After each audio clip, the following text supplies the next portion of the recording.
Hey, I have my video going and my sound is recording. How do you sound in there? Oh, I think I'm actually much better right there. That sounds really good. Yeah, You're that's right there. What if I'm right here? Oh, yeah, I can feel the bassiness in There's your a little voice. bit, quite a bit more. Yeah. That is nice. Okay, I'm going to bring it closer to me. I think we have to. You know what we need? There we go. And this Just is right there. This is episode 5 or 6 level material because we're upgrading every time. But For we sure. need cameras up here that can hit us. Looking down at us, getting us a better angle. Yeah, more so I can flattering. look at the camera like the gym look. Oh, I guess I can look down at the camera like that. Put that in there. You can put it right there. Yeah. So what are your thoughts on The Last Jedi?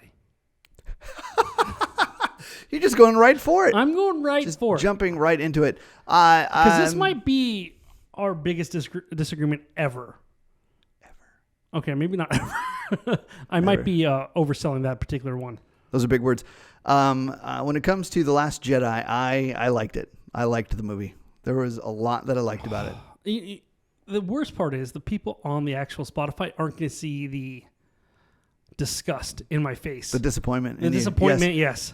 Because you're very disappointed. I'm very disappointed. Very disappointed. And I'm okay with that. I'm okay with that. Which is kind of why we call ourselves Level 5. That is I'm not the disappointment in. Right. And not The Last Jedi. That's not why we call ourselves Level 5. But it feeds into the idea that we've gone for in our podcast name and our relationship as a whole. Yeah. Let's podcast about it. Let's.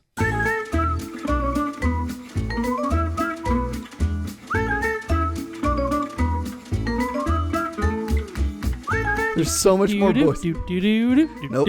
Wrong song. That's not it. Okay. Copyright violation. Sorry. We apologize. Let's strike that from the record. Cut that. Oh, man. Have you seen...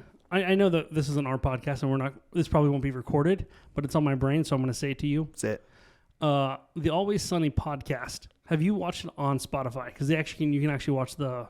Yeah. Yeah, on Spotify. I have. In fact, I think it was the other day, I think it was the first one that they did on, like it was like their first, because they were doing just sound. Just audio for a long time. That's probably the more appropriate way to say that. Professionally speaking. And so then they upgraded to doing video because they were like, I guess this is what people do. People watch podcasts now. And we took a very similar route in our podcast. The first one we had was horrible sound, and then audio only. And then with the third one, we're like, hey, let's try this video recording option as well. Yeah. We just went there faster. Yeah. We're just going to. Well, we're bigger idiots than them, so we ran head first into it. Whereas they've got their people editing it for them. This is true.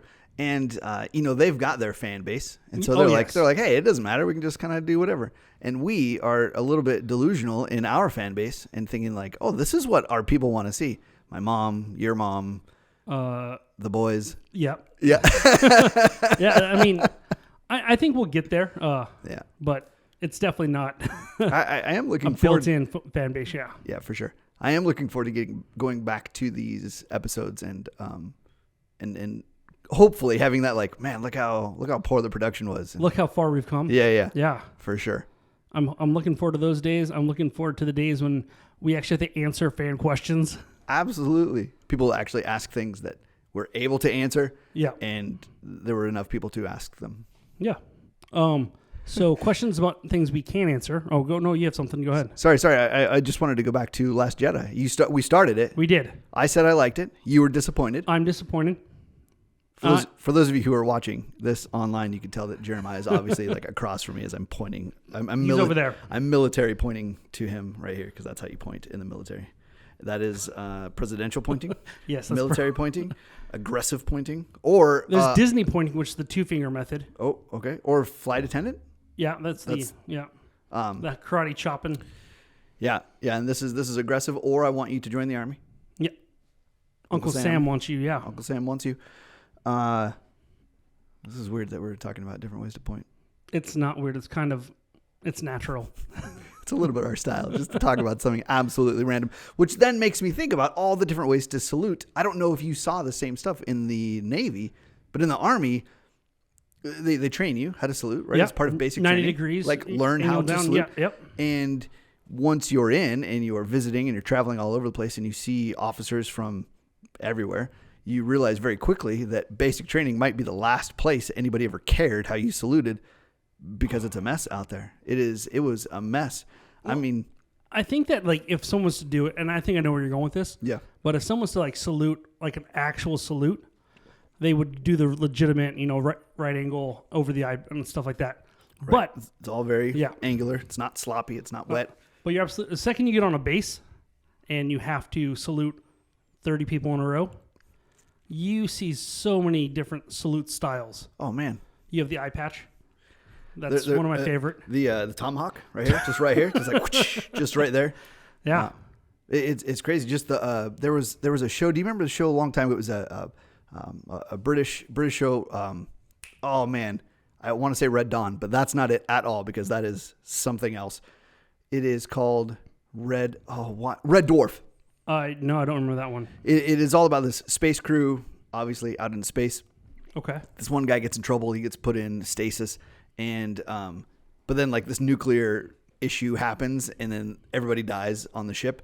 But in order to wait for the nuclear fallout or the radiation to dissipate, he stays in stasis for like millions of years. Okay. And then so he wakes up and so they're nowhere near home anymore. Like his cat that was his like stowaway has now like evolved to being a person. In any case, they hologram this one guy who was on the show, or that was like the annoying guy or whatever. They hologram him in, but he would salute like this, just like that's his salute. Like, but he that's just like the like, British salute. It's the over, like hand up. Man, and so, but I saw that in the army. People just like, well, whatever. Like they just don't care. They don't. The craziest thing, I was in Kuwait and walking to the dining facility, and you would see so many officers. Oh yeah. And so being not an officer, that's a lot of saluting, Yep. a lot of saluting.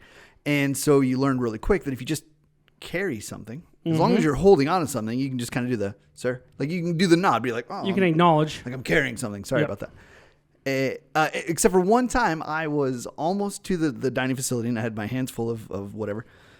Excuse you. So sorry.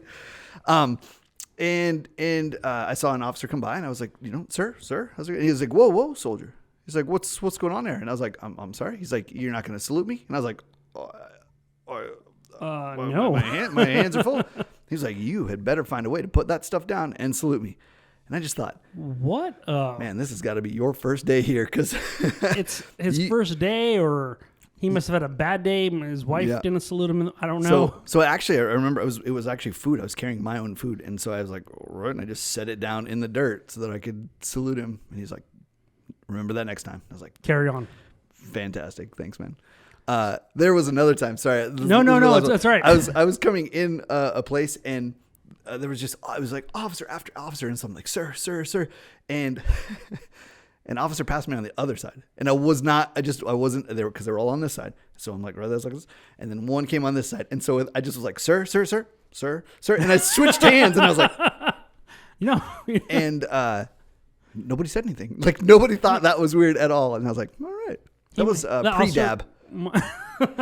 The officer might have got a small chuckle out of that one later on. He's like, guys, you're never going to believe what this soldier did. We did a thing. So I was on a base for a while, like in school, and there's a bunch of officers, like lieutenants and stuff, that have been in the Navy for a couple of years. They were in school with us, and we would all be taking classes, not the same place, but or not in the same class, like room, but in the same place. And we'd all walk into the building, out of the building. But as enlisted people, we'd pass a bunch of officers. Right. And we would spread out.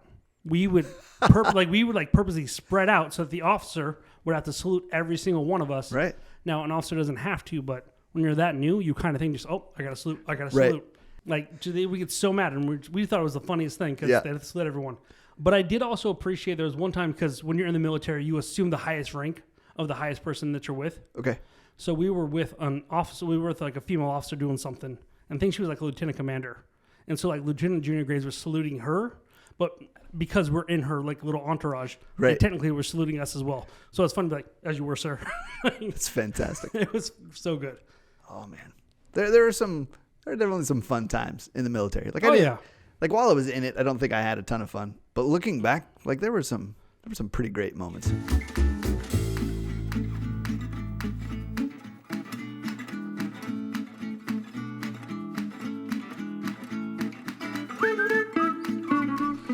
So Last Jedi had problems, I'll agree. Yes. But I loved it. I sit there and I watch that movie with just nothing but the most giant grin on my face. And I'm alone in that. No, you are not alone, because I know a few other people that are Last Jedi fans. Okay. But for me, I just felt it try to fundamentally change Star Wars and the way that I understood it and the way that I like it. Right. There are absolutely some great scenes. The Holdor maneuver where she blasted the ship for sure, light speed, fantastic. For sure. And I think there are problems, of course, and then the problems only get carried on to a lot of the franchise within the movies. Yeah. Right? I think the TV shows have done a lot better job of telling good stories that don't have to have Luke and Leia at the center of it. The Skywalkers, they can get away from that. But I think that part of that is the lack of vision from one person. Yeah, like the TV shows have Dave Filoni and Jon Favreau. Right. Marvel has Kevin Feige helming the ship from Iron Man 1 all the way till wherever they're going. Yeah, wherever they're going. So they've had one person there. Mm-hmm. Star Wars had Kathleen Kennedy, but I don't know if she was doing very well with that or whatever. But so I think it's been Star Wars' biggest problem, especially through 7, 8, and 9. Yeah, and when I look at the sequel trilogy, like it's okay. I love everything that's in the Star Wars world, right? Like, and so that automatically is going to give me the nostalgia factor, and I'm going to enjoy it. Yep. Regardless. And I'm not a person that will advocate for getting rid of 7, 8, and 9. I know people out there that are signing petitions. Disney should remake them or say there's a parallel universe that doesn't actually exist. I'm like, no, it's Star Wars. That's what it is. We have to live with that. Pull in the multiverse. Yeah, I don't want that. Right. I want Star Wars to be self-contained. Now, if you watch Clone Wars, there is some. I'm gonna get. There is some multiverse shenanigans that go on. Oh no, so that's Rebels. In Rebels, they do that. Okay. I haven't made it through all of those, but yeah. So in Rebels, they do some multiverse shenanigans. But I mean, I don't think it's as bad as it could be, and I don't want them to go that far because Star Wars should be different than Marvel or DC or whatever. Right. Like they're all trying to. Well, especially because Marvel did so good. It's like, hey, let's see if we can create our own within the Disney universe or the DC universe. I mean, DC would make more sense to be able to do it, but right, they tried to make a monster universe. They tried to make a JCU. The Jesus Christ universe. That's just with the Passion of the Christ, and then the resurrection of the Passion of the Christ or something like that. Is it just called the Resurrection? I think it's called Passion of the Christ, the Resurrection. So like the sequel. Yeah. Passion of the Christ 2, Resurrection. He comes back. Is there going to be a trilogy, you think? Now he's back for more. Where he... Is there going to be a trilogy where he comes again? Interesting. That'd be like, I guess that'd be the topper to the whole thing, right? Yeah. They do their own version of Left Behind. Yeah, it'd be interesting. It's a real movie, right? It wasn't like a fake trailer. Like that was a real thing. I hope we're talking about a real movie right now. Right, I believe it to be real. The Mel Gibson one. Yeah. I mean, I think that had been talked about for a while. Yeah. I don't know. I mean, it was huge. I mean, the first one, Passion of the Christ. I was in boot camp when it came out, so I remember like that boot camp leave. My family and I were discussed possibly seeing that at the on that Saturday after boot camp. I don't think we did because times didn't work out, but I just think that's a funny yay, graduated boot camp. Let's go cry our faces off. I mean, it was a brand new movie, so we didn't know we were going to cry our faces off. I remember our church rented out a theater to go watch it. And it was good. I think I'd already seen it once by that point, but man, it's a powerful movie. Well, there's not a lot of, there's a couple things that I'm not super agreeing in, like the probably the corniest part. Jesus is carrying the cross, and then that guy Simon comes up to help him, but somebody hands Jesus a towel or whatever, and so he wipes his face, and then when he pulls it away, it's got the image of the Shroud of Turin on it, and it's I don't know if you've ever wiped something off of your face. Usually an image of your face is not left on the towel. If you're Jesus, it does do that. I can walk on water, and I can leave imprints of my face on every towel I touch. Yes, that's how it works. That's how you get a Dan Brown novel. I missed those verses in Isaiah. It's written. It's subtext. It's there. Okay. Yeah. It's written into it. You got to kind of read between the lines right there. You got to know the codes. Yeah. If you're listening and or watching this, we don't believe that at all. Right yes. Let's make sure that's abundantly clear. We are not a fan of that concept. No. Dan Brown wrote fiction. Yes. Fiction.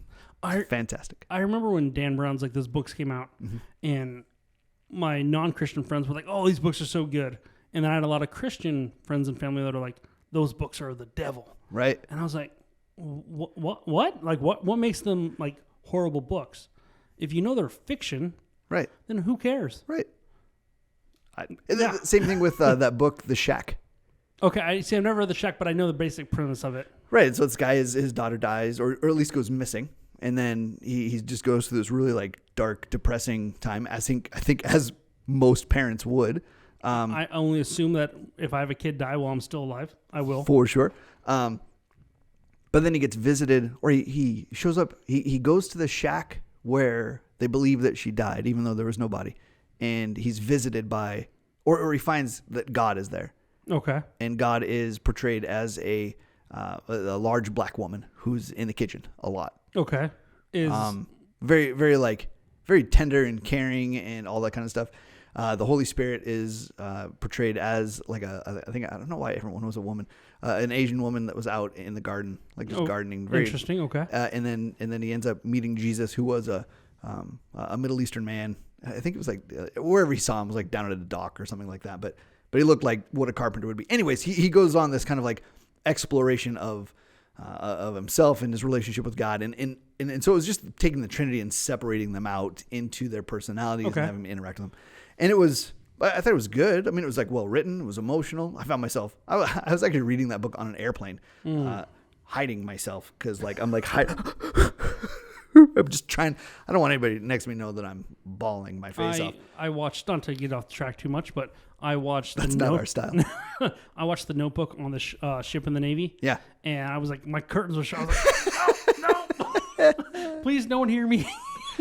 I remember I watched that movie when I was in Virginia in my barracks, and it was late at night. Like no one was around. All the lights were off. Yeah, like you can't claim you did that.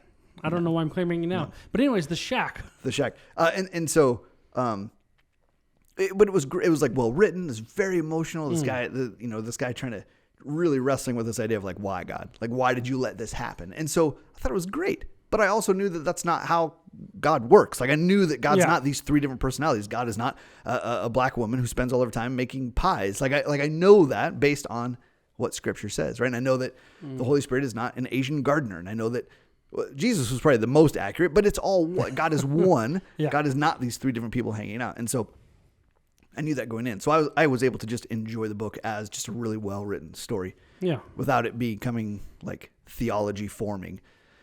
But I remember, and in general, if you don't get your theology from a fiction book, get your theology from, I don't know, the Bible. Is that too much? Is that too far to go? That might be a little ridiculous. A little bit. Yeah, I'm gonna try and casually get my computer back on because it stopped. Oh, well, I was thinking stop recording, but it went black. Gotcha. Screensaver action was in place. But then we had a pastor at the time who. Like I feel like he spent like half his sermon just like going to town on like why this book is the devil and why it's and I remember thinking like, well, yeah, it's not true. Like I feel like that's good. Like that's like, well, that's where you can stop and be like, hey, it's great. I'm glad you like this book. Make sure you're not getting your theology from this book. Yeah. Well, it's similar to like The Matrix when that came out in '98. I remember a bunch of Christians being like, oh, here's where Christ is then at, and it's like that's a fictional movie. First of all, let's start there. Second of all, they're Christian scientists. Yeah. So that influences their movie more than Christianity probably does. So, yeah. But I can see parallels, and there's a lot of things where, and we've discussed this before, where the gospel is in everything. There are elements of it in everything we do. Everything. I think it's just innate to how God made us. We're going to, want to or not, we're going to put the gospel in things. Right. As we're made in God's image, everybody, it's not just Christians that are made in God's image, but everybody is made in God's image. And so who God is, his character is written on our hearts or our souls, like whatever it is that you want to, that makes you feel better or help you understand it, right? It's like, it's a part of, it's our, our DNA. And so when we go to create things, it's going to seep out somehow that gospel story of God making everything. It was good. Something went wrong. Somebody had to come save it. He did. And now there is a future where it's not going to be horrible anymore. That's like the basis of every single story that's out there. Even horror stories are that way. That idea that there is this darkness, this thing that we don't understand, that we can't comprehend, but it's It's out there. It's lurking. It's trying to get us. We need somebody who can come save us. And it's almost always that person that you least expect. Yeah. Almost always. And people try to, that's a savior complex. It's like, I think it's just innate to human storytelling because it's innate. It's like a part of the human story. Right. We are fallen, broken creatures, incapable of saving ourselves. We need someone, Christ, to save us. Yeah. Everything would point back.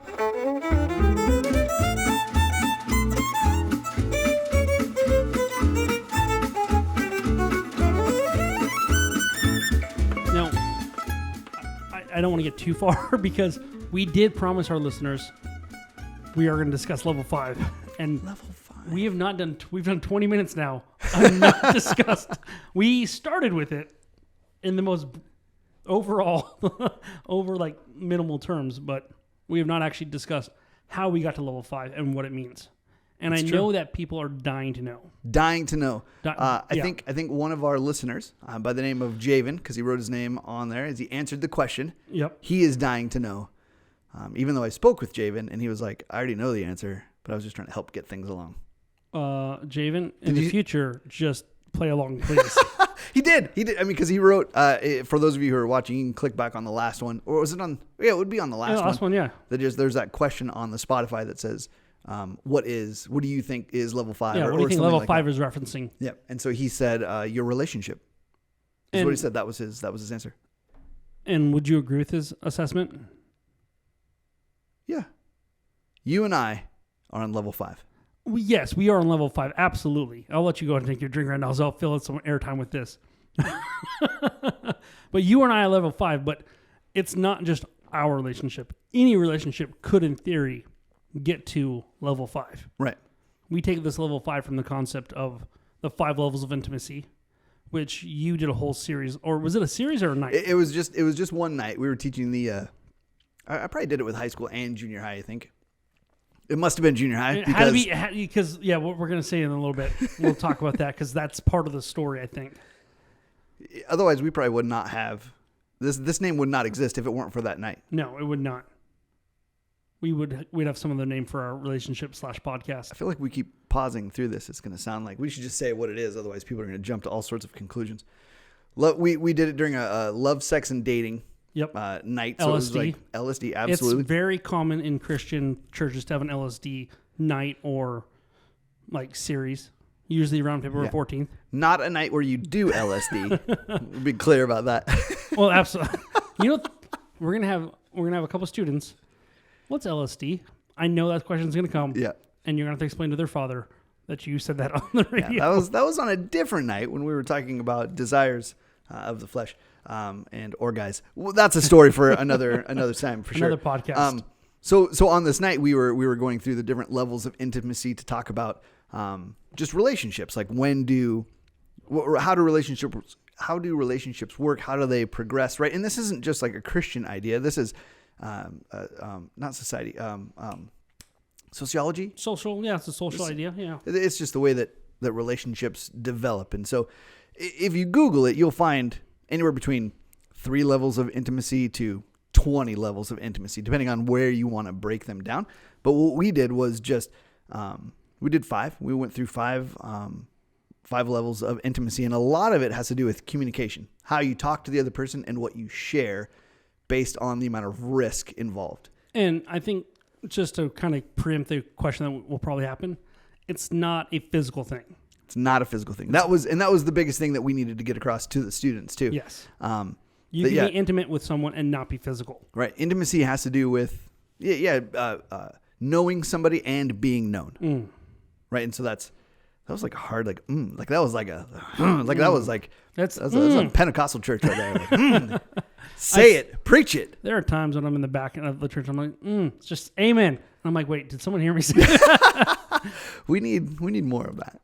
I do run the sound. Maybe I'll just like pepper and amens. I'll get an amen track. There you go. Kind of like a laugh track, but it's an amen track. Yeah, it's an amen track. Yeah. That'd be fantastic. We'll just get a bunch of different people record. Amen. Amen. We'll just get a bunch of different. That'd be amazing. That'd be so good. Oh man. So here, I'll just say I'll run through them real quick, because we don't need to like talk about all of them. No, We're just really going to say just that. kind of get what they are and then how we got there and all that stuff, and probably give a story, an anecdote. The 5 levels of intimacy, it just as you increase in levels of intimacy is what you're willing to share. So like level 1, safe communication. It's super basic. If you're in line with somebody, at the grocery store, whatever, you're like, wow, this line's taking a long time. Like you're saying something. I got to stop drinking this soda right here. I'm just full of gas. You're standing in line at the grocery store and you say, man, this line's taking a long time. It doesn't matter if the other person agrees with you or not. It's just like, it's nothing. It is the safest of all conversation, right? Even like, wow, the sun's out today. It doesn't matter what somebody else thinks about what you just said. And it's like when the person goes, how's your day? And you respond with, living the dream. Living the dream. Very easy to say. No one's going to get upset with that answer. Yeah. Yeah. It's the safest of all communication. And so it is the lowest of levels of intimacy. Even just saying like, hi, my name is Jesse. It would be really weird for somebody to be like, what? I'm done with you now. This is gonna be weird to be rejected at that level. Gave me your name? No. I once knew a Jesse. He was the worst person ever. Therefore, you were done. I can't talk to you anymore. And so that's the basic thing, right? So if you even never see this person again, it doesn't matter. It doesn't matter, right? So that's your basic. That's level 1. That's safe communication. All right, and then level 2, I believe, is sharing opinions of other people. For instance, my boss said this. Right. My parents have this opinion on things. For kids, they might say that type of thing.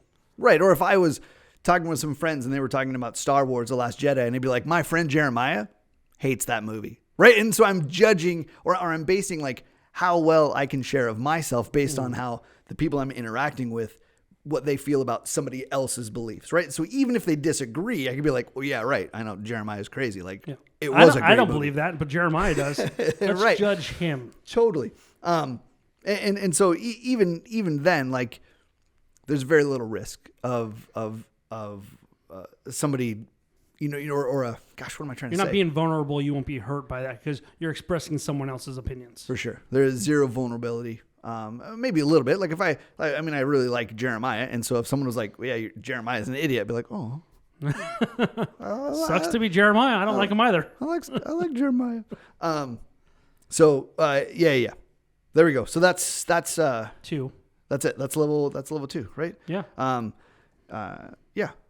Sharing beliefs of somebody else, not sharing your own beliefs at all. Which means level 3 goes into sharing your own beliefs. Right. This is your own stuff, your own beliefs, your own opinions. I thought The Last Jedi sucked. Jesse, I don't say Jesse because I'm sharing my own thoughts. Jesse can share his own. Right. And so me and Jeremiah talking together, like I'm willing to say, like, because Jeremiah and I are at this point in our conversation, right, we're at level 3. Like he can say, I hated The Last Jedi, and I can say, I liked it. But because we're there, like we're at that level that I'm okay with sharing those beliefs and opinions with him because I know that he's not going to reject me for them. We've gone through the first 2. We've been around long enough. We've built up trust, and so I can share my beliefs, my opinions, and it's more than just Star Wars stuff, really. Yeah, absolutely. But it's just, this is an easy introduction to the concept. Right. And so even beliefs, right? Like at this level, you can say things like, yeah, I go to church. I'm a Christian. I believe in Jesus. Yeah. I feel like I'm talking so fast, like I'm out of breath. But you can say, I go to church, but you don't have to go too deep into that. You're still kind of keeping people at arm's length. Right. It's like somebody reading your bio. Right, like nobody ever would write a fake bio. I mean, everything you put in your bio is real and truthful. But that's kind of what this is. Like, this is who I am. Were you on MySpace? Because that was not the case. That was carefully crafted. Your 8 friends on MySpace. I was too busy learning HTML to like. I wanted my page to move and to sing. I just went to I typed in MySpace things and I just copy and pasted in full things. That's how I did it. Oh man, I was trying to write it all from scratch. That's what I loved about MySpace, was trying to figure all of those things out. It was MySpace. It was yours. But even saying something like that would normally be a little bit controversial, right? Like for me to say I hate pretzels. in a lot of people, right? Just like what you just did. Most people do that. They make that face. I'm not judging you, I promise. Because I hate pretzels. That's fine. And that's okay.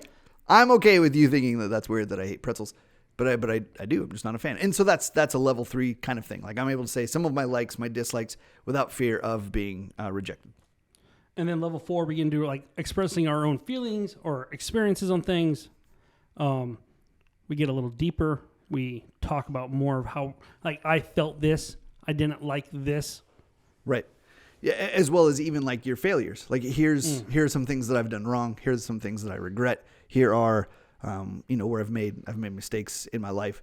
And sometimes it's, one of those late night 3-hour long conversations where you're just like bearing your soul with somebody that you don't really plan on it. And you're like, man, that was actually it felt really nice to kind of be able to share those things, knowing that the other person's not going to reject you for them. Yeah.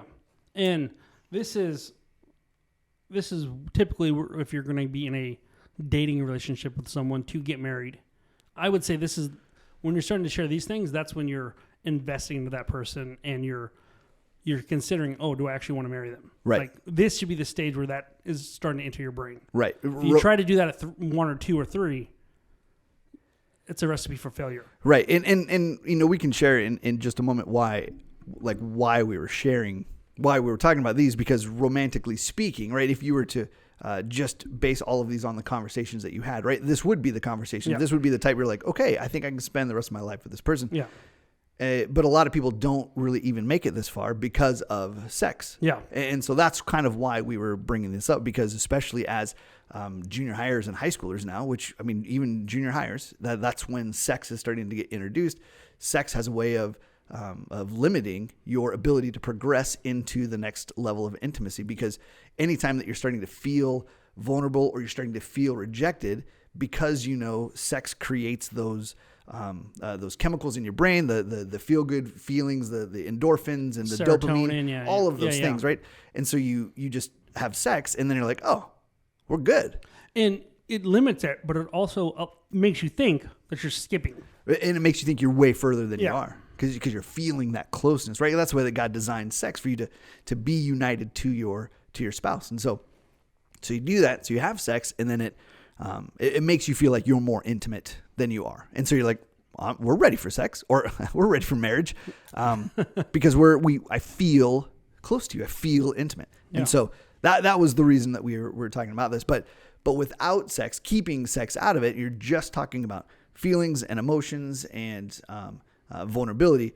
And there's still 5. We've only done 4. Only done 4. Yep. So there's one more. There's one more. And the next one, or last one, the level 5 of it all. Level 5 is expressing our own needs, emotions, and desires. This is the end. This is the top tier. Right here is even, because this is one of those things that hopefully you would start to be able to have these kinds of conversations before you get married. So as two people are engaged and they're going through premarital, right? These are the things hopefully that you're able to talk about. Here are the things that I want. Here are my expectations. Here are my desires. Here, this is me. This is what I really feel. But even then, after you get married, as being somebody who has been married now I'll take notes on this one then. 12 years. You have an 11-year-old, so at least 12. Checks out. Right, like this is going to be this is the process, because you think you know what your own needs and desires are at first, and then you start living with somebody else, and you realize, oh my gosh. And I just want to are you? We're really clear on this. The 5 levels of intimacy doesn't have to be between a man and a woman who are dating / looking for marriage. Jesse and I are not dating. We are not going to get married. Right, he has a wife. I have a fiance. Yes. We are not romantically involved, right? And so yes, that's a really good point, that these levels of intimacy are not for dating. They are not solely for romantic relationships. They should definitely be an aspect of dating, but you can experience all 5 levels, right, with a platonic friend. Absolutely. Like this is just relationships in general. Like this is how you progress through a friendship.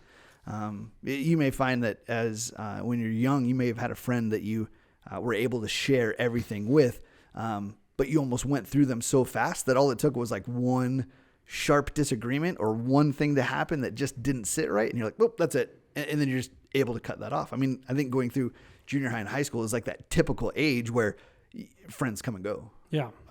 And in theory, you would have more friends that are in the 1, 2, or 3 area. You have a few more in 4, and probably the very rarest number of friends in number 5. That's right. And that's just, I think, the nature of how we are as humans, not necessarily good or bad. It's just how it is. You can't have deep, meaningful relationships with every single person you come in contact with. That'd be exhausting. So exhausting. That'd be exhausting. And it'd be hard to keep up with even.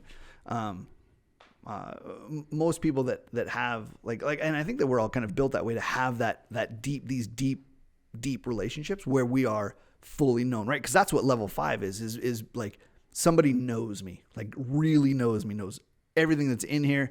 And then I'm able to know this other person. And so that's level 5, and we all desire that. But man, if you had that with 30 people, I don't think you can. I don't think you'd be able to. I don't. I feel like at some point, once you got that many, somebody would be getting the short end of the stick. And you could have 30 people over a lifetime, but not at the same time. Yeah, I don't think you can maintain 30 level 5 level relationships. No, I don't think so. And maybe there's someone that I can, but I'd like to see how they do it, because it's exhausting to sometimes. And that sounds bad, but it's just realistic. Like, I can't do it. Yeah, I know that I couldn't do it. I mean, there's only a handful of people that are in my life that are there. My wife being one, and then I would say you, and I probably have 1 or 2 others. But they're not even here, right? They're other places, and so those are all over the phone or FaceTime or whatever. And this is where I'm a little different. I don't keep in contact with anyone.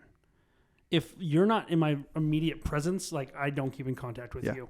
You are my workplace associate, and then we move on from there. For sure. It's, out of sight, out of mind. Yes. And not like intentionally. No, I've had friends that have showed up after a few years, they come back in town, or I go visit, and so we pick up really quickly from there, but I don't have a deep, meaningful relationship with them at all times. Yeah. I would say that there's probably this group of 4 guys that my post high school years, we were all really tight, and I think we all lived together at one point. But like we were super tight, and so I think we were right there at level 5. We had amazing conversations. We went on adventures and trips. We did all sorts of things together. But then as we started moving and going to school or during the military and just getting jobs and moving all over the country, we don't see each other as often. But when we do see each other, it's as though no time has passed at all. And that's fantastic. I actually got to see one of those guys the other day. He had brought his family down to just kind of do a tour of California, and we got to do dinner together, and it was amazing. Oh, I tell you what, we need a new table. We might need to put 2 tables next to each other and then go across so that we have the leg space. Yeah. If you're watching this on the what is this? The YouTubes, and you've noticed that all of a sudden my screen goes like this really quickly, it's because I just I'm at the end of a table and I keep kicking it, and it's just like a big long legs. All right. I think this is a good place to end because we're at 51 minutes. 51 minutes! And I've been looking at the analytics, and people don't watch that long usually. This is true. I was looking at, I think, the YouTube analytics, and I think that the average watch time was 1 minute and 40 seconds. Yeah. So we'll figure that. We got to figure out how that works. YouTube is a whole new environment for us. We'll put it out there. We probably won't take a while to get a following on the YouTube. So, yeah. We'll see. This is fun, though. And I do enjoy just the editing. Like, I enjoy putting it all together. I like putting together if you're watching the YouTube, the little circles spinning around. How many times do they spin around? Do you know? Have you figured it out? Anyways, if you're watching, or if you're only listening to this, you have no idea. Answer that in the comment section down below, please. I don't know where the screen is going to be, but it's always down below. Somewhere down below. Anyways, hey, 2 things. We love you. You are loved. Please don't ever forget that. If you ever feel like you're alone, just remember that you're not. You are loved. You might die tonight. This has been Level 5 Podcast. We're glad you joined us.